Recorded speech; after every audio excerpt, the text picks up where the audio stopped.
Nepal is a small, mountainous, landlocked country in Asia, situated between India and China. The nation is diverse. There are 125 different castes or ethnic groups in Nepal, and over 123 recognized languages. This heterogeneous and multi-tiered society also faces political instability, poor infrastructure, and geological hazards that create volatile risks for its inhabitants.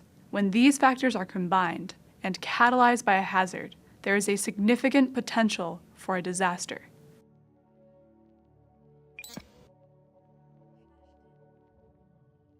In the spring of 2015, the long-held fears of the Nepali people became a reality. Two of the worst earthquakes in recent history devastated massive portions of urban and rural regions, leaving millions homeless and thousands isolated in extremely difficult terrain. The aftermath of these geologic events tested the response capacity of both Nepalis and humanitarian actors. On April 25, 2015, at 11:56 a.m., Nepal suffered a 7.8 magnitude earthquake, the largest earthquake to hit the country since 1934. The shifting earth and failing infrastructure claimed over 8,000 lives in the weeks following the disaster, leaving over 2 million people homeless in a dangerous environment. The epicenter of the earthquake was in Barpak, located in the Gorkha district, a region with a population of over 200,000, situated 77 kilometers northwest of the capital, Kathmandu. In the hills and mountains of Gorkha, entire towns were destroyed, historic sites were lost, and surviving families were left to fear for their safety in unpredictable mountain areas that experienced over 800 landslides in the months after the quake. Beyond the 8,000 casualties, the devastation was widespread. Over 250,000 houses were completely destroyed, and another 250,000 were damaged by the earthquake. Hundreds of thousands were displaced from their homes in the immediate days after the earthquake. As the threat of monsoon season loomed, many were left camping outside in fear of continuing tremors. Others traveled to neighboring districts to seek support from their extended families and communities. At this time, UN reports indicated that nearly 2.8 million people were displaced throughout Nepal. On April 26th, one day after the initial earthquake, the U.S. Geological Survey predicted that there was a 54% chance of an aftershock of a 6.0 magnitude or higher in the coming week. Hundreds of aftershocks did follow the initial earthquake, with one reaching a magnitude of 6.7. The amount of injuries, road blockages, and need grew with each day. Large portions of the country were severely affected by this first earthquake, and widespread damage led to drastic complications in national and international response coordination across sectors. As a result, people were desperate for aid that often could not reach them. By the first week of May, the Nepali people were only just beginning to recover in the wake of the first earthquake's devastation. Many had lost family members, ancestral homes, and a sense of security in regions prone to aftershocks and landslides. National and international responders were faced with a fragmented political system and inoperable transportation infrastructure. International search and rescue efforts had minimal success, though they required a great deal of logistical and financial support.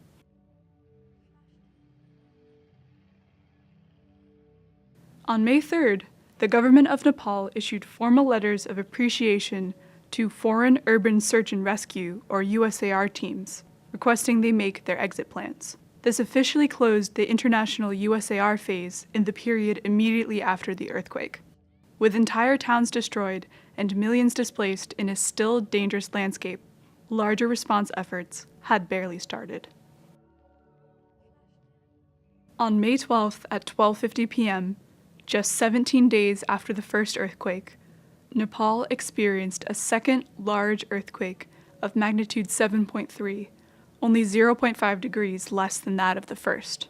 With many victims still immobile, isolated, and unreachable due to the first earthquake, the effects of the second earthquake were significantly magnified. Structures left standing on shaky ground were reduced to rubble, injuries and health issues were exacerbated, and more routes for aid delivery were obliterated. For populations already affected by the crisis, the second earthquake only served to increase their vulnerability.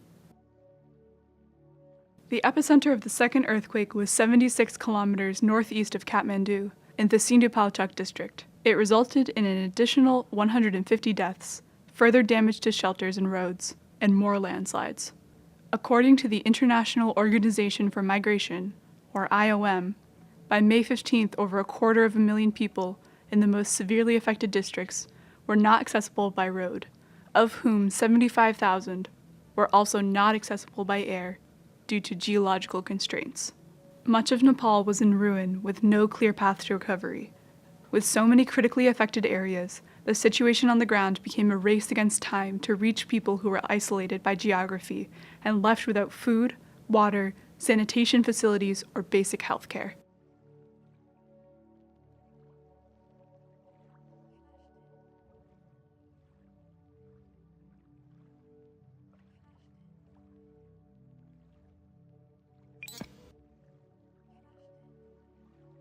When disaster strikes, it is complicated by a region's existing issues, many of which develop over a long period of time. These issues can stem from the region itself, or from the way its society has developed over time. Oftentimes, risk can be different and more severe for specific parts of the population. In order to best serve vulnerable populations, such as women, children, elderly, and marginalized ethnic groups, who all deserve basic services, resources, and advocacy, humanitarians must understand the specific circumstances in which an event happens in order to make a difference on the ground. Nepal, like every country, has specific vulnerabilities.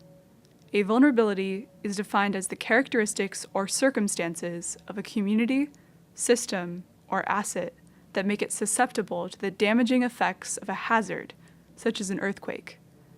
Humanitarian agencies take note of hazards, as well as vulnerabilities within a region. However, some vulnerabilities are deeply rooted and are only exposed when exacerbated by a disaster.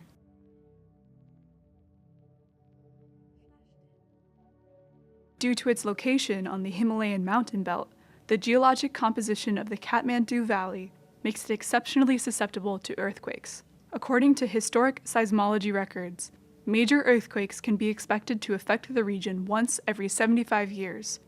The Kathmandu Valley is situated on a former lake basin, composed of soft sediments. This composition amplifies seismic waves, resulting in an increased shaking during earthquakes. Much of Kathmandu is also prone to liquefaction, a phenomenon in which water-saturated soil becomes partially liquid during ground shaking.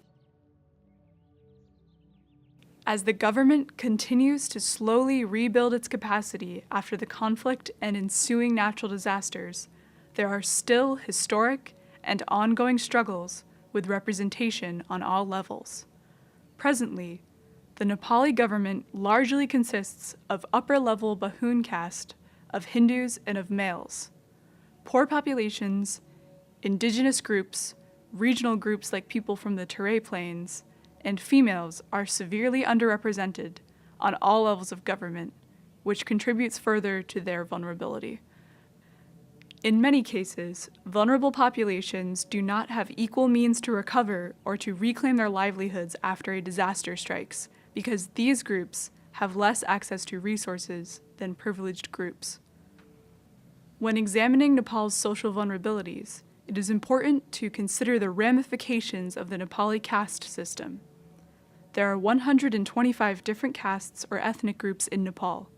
Although outlawed in 1962, a complex web of caste and ethnic loyalties persists to this day. Inadequate representation and advocacy for populations across Nepal also ties into existing attitudes about gender equality.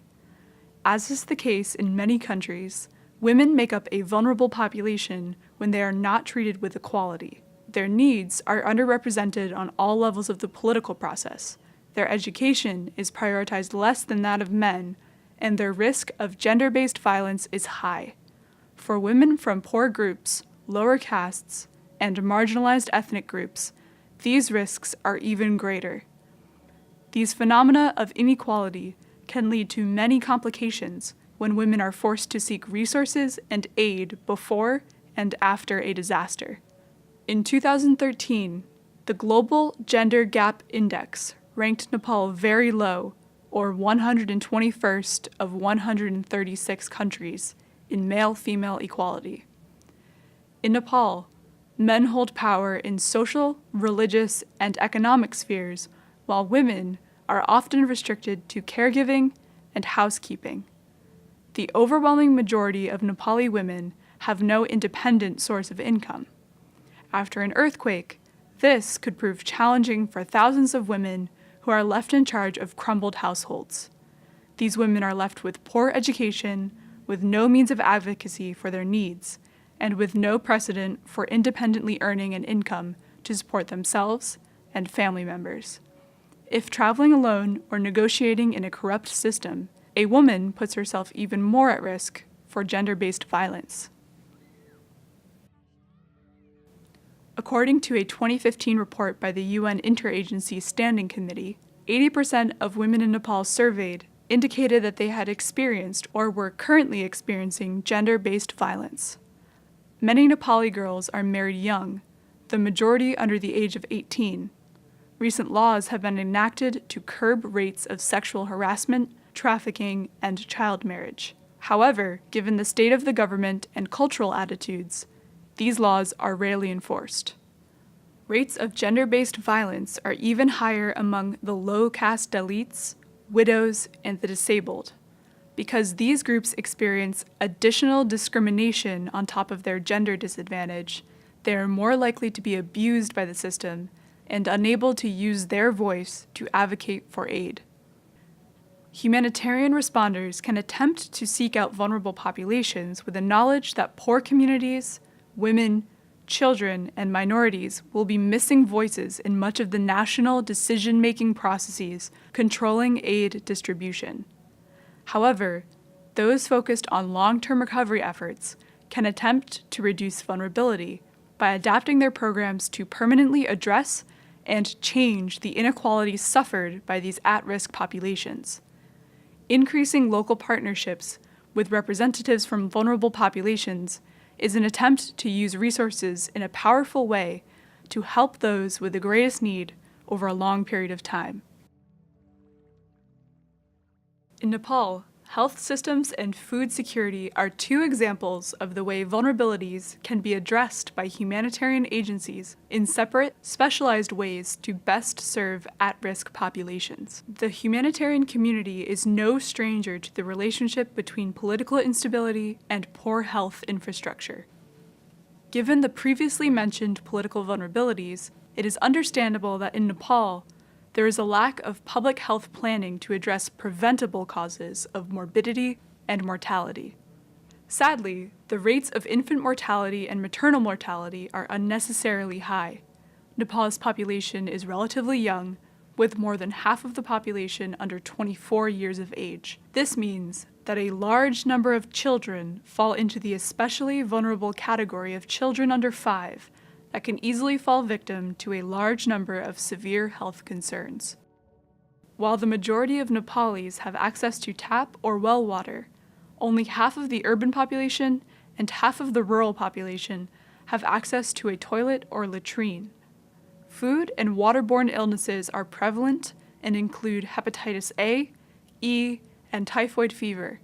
Vector-borne diseases such as dengue and Japanese encephalitis are also constant presences in the region. During the armed conflict, many community health posts were targeted and destroyed, and healthcare workers were killed. In 2002, there were about 2 physicians per 10,000 people, as opposed to the global average of 13. This further reduced both infrastructure and personnel in the healthcare sector and weakened Nepal's health systems. In 2002, 14 of the 50 hospitals in Kathmandu Valley were chosen to undergo a structural vulnerability assessment. The study concluded that in the case of a high-magnitude earthquake, close to 30% of the facilities would collapse, 60% would be unable to deliver a reasonable standard of care, only 10% would be partially functional, and none would retain full capacity.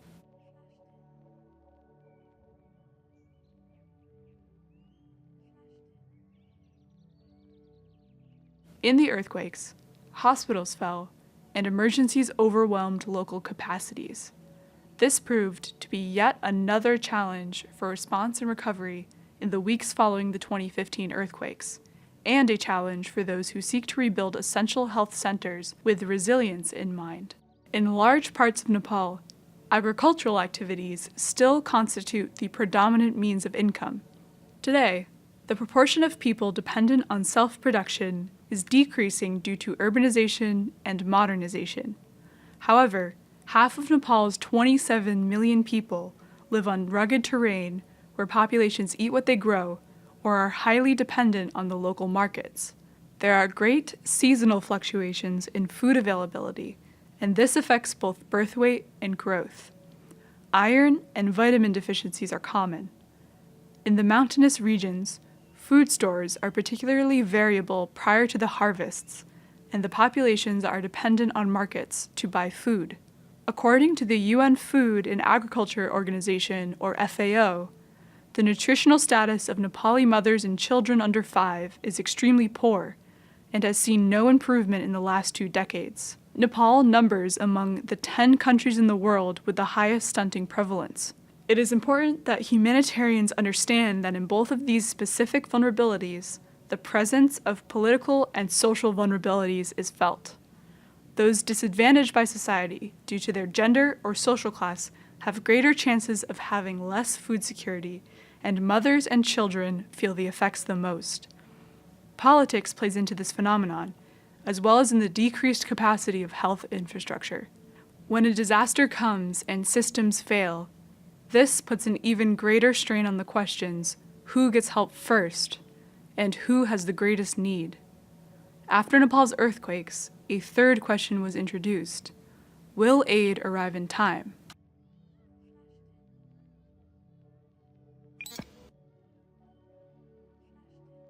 After the earthquake struck on April 25, 2015, Nepal's Central Natural Disaster Relief Committee met within 2 hours of the initial tremor as mandated by the Disaster Relief Act of 1982.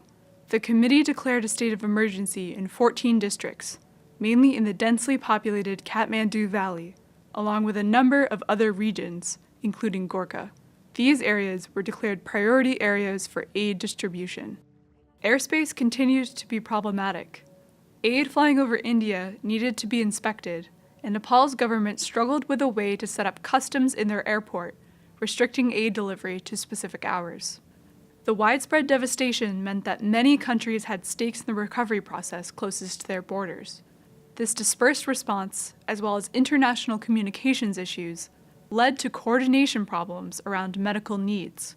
For example, aid workers would be sent on a long journey to establish a hospital in a northern territory, only to find a pre-built and fully staffed Chinese-run hospital awaiting them.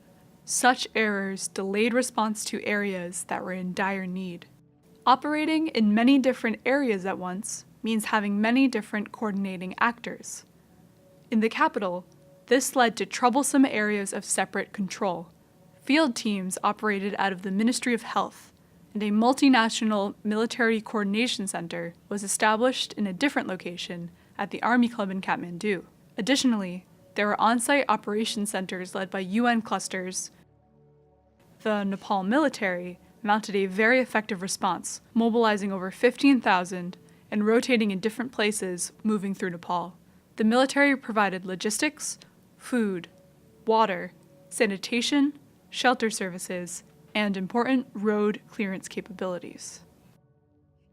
Working against the clock, the committee established a response coordination center to facilitate search and rescue and coordinate government and international humanitarian aid organizations. The Nepal government was quick to respond and did so efficiently and adeptly, in no small part due to their experience with earthquakes and the dynamics of the region.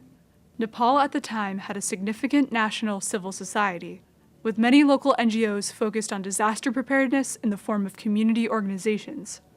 The Nepali people were used to the effects of an earthquake, However, the scale and timing of the spring 2015 earthquakes overwhelmed much of the local capacity. The country's political history did not help the situation after the earthquakes. With the government's lack of presence in many areas of the country after the 10-year conflict, there was no tradition of local elections or strong community leadership to take charge. The absence of local government meant that the majority of control was centralized in the capital. When it came time to dispatch aid and orders, resources flowed from this point without the assurance that they would reach local communities in need. The call for aid went out to the world immediately after the first earthquake, and the Nepali government urged foreign NGOs to work through local partners to enhance sustainability. With their proximity to Nepal, China and India were the major responders on the international level.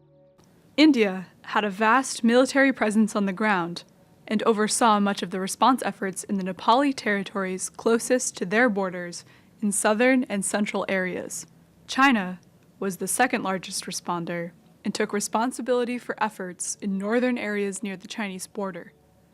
The United States and Australia also contributed significant amounts of aid. In addition, UN organizations and hundreds of NGOs also deployed to the region. The United Nations Office for the Coordination of Humanitarian Affairs, or UN-OCHA, established the first 2 humanitarian hubs in Gorkha District headquarters. By May 3rd, 141 registered foreign medical teams, or FMTs, were deployed across the country. Additionally, there were 76 international search and rescue teams in Nepal, although efforts were slow, costly, and often resulted in few to no successful recoveries. Given the dangerous nature of mountainous northern Gorkha and other remote earthquake-affected regions, International Organization for Migration, or IOM, and other relief agencies began to employ porters, mountaineers, and even long-distance runners to transport aid across the challenging terrain to reach those in need. Inhospitable terrain continued to complicate rescue efforts and aid deliveries. The lack of reliable helicopter landing areas and suitable terrain led to 3 helicopter crashes, killing diplomats, U.S. Marines, soldiers, and aid workers. The Nepali and Indian militaries initiated helicopter SAR operations as early as April 26th. The private sector also offered helicopters for the effort. Supporting militaries and agencies had 19 other helicopters, wholly insufficient to reach all the areas in need. Yet several helicopters were dispatched to rescue foreigners. On May 8th, 2 Chinook helicopters sent by the UK government were stalled across the border in India. Human rights organizations reported that the Nepali government was upset over the UK's recent prosecution of a Nepali colonel over torture allegations from Nepal's civil war, and had denied the helicopters permission to enter.